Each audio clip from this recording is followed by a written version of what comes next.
Assalamualaikum warahmatullahi wabarakatuh. Di sini kami dari kelompok 7 akan menjelaskan tentang etika Islam dalam pemasaran.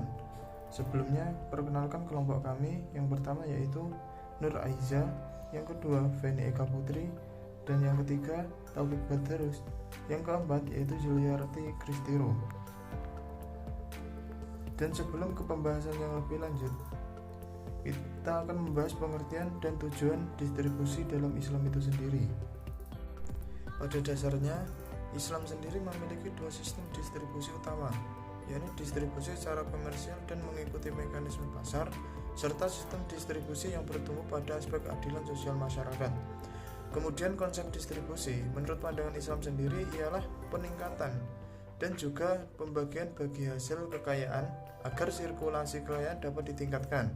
Nah, sehingga kekayaan di sini yang ada itu dapat melimpah dengan merata dan juga tidak hanya beredar di antara golongan-golongan tertentu saja. Selanjutnya, tujuan distribusi dalam ekonomi Islam dapat dikelompokkan menjadi 4 bagian. Yang pertama ada tujuan dakwah, yakni dakwah kepada Islam, menyerahkan hati kepadanya. Artinya, orang-orang yang berserah diri kepada Allah berarti mereka meneguhkan jiwa mereka kepada iman dan ibadah-ibadah sebagai bentuk pelatihan kepadanya. Selanjutnya adalah tujuan pendidikan.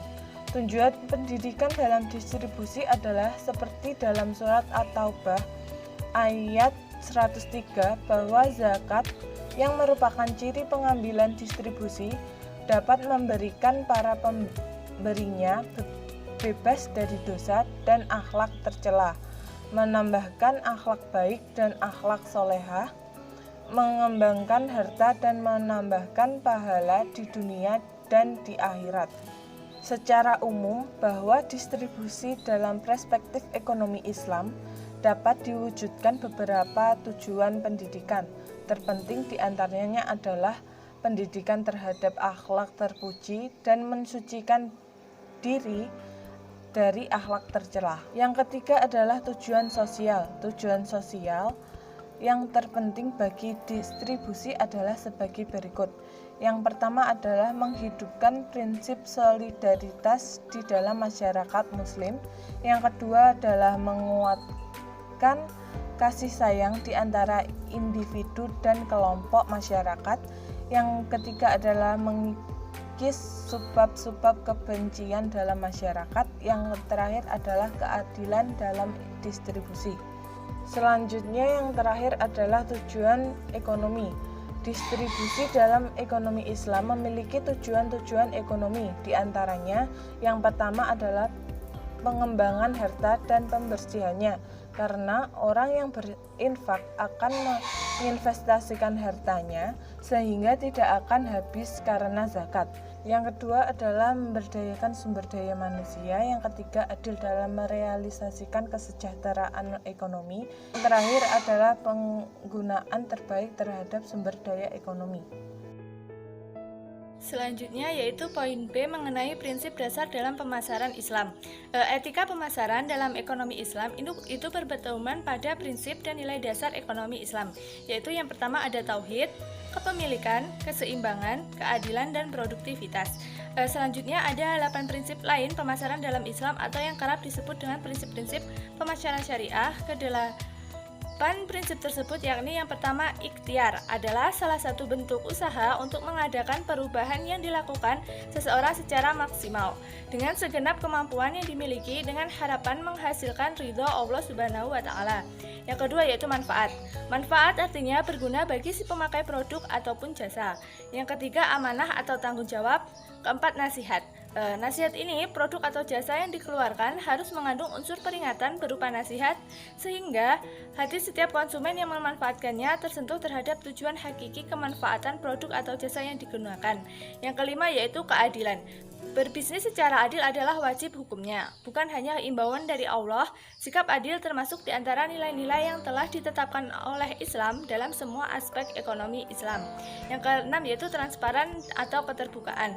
Nah, dalam perusahaan perusahaan yang berprinsip syariah, pengukuran yang jelas dan transparan merupakan suatu hal yang penting karena prinsip syariah mengajarkan mengenai keadilan dan kejujuran perusahaan.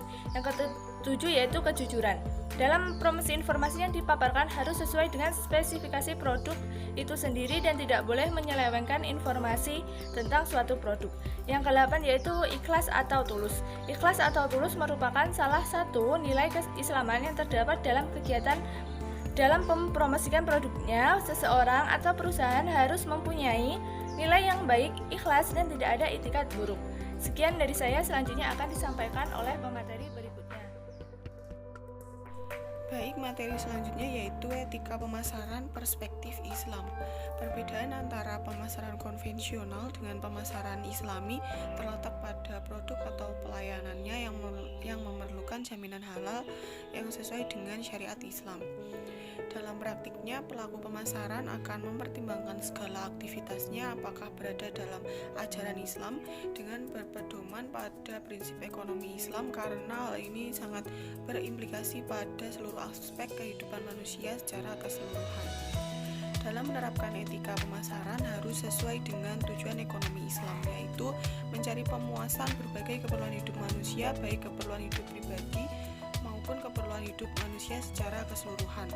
Tujuan ekonomi Islam yaitu tujuan yang mulia karena didasarkan pada pencarian kehidupan dalam rangka mencari rezeki Tuhan yang halal dan baik.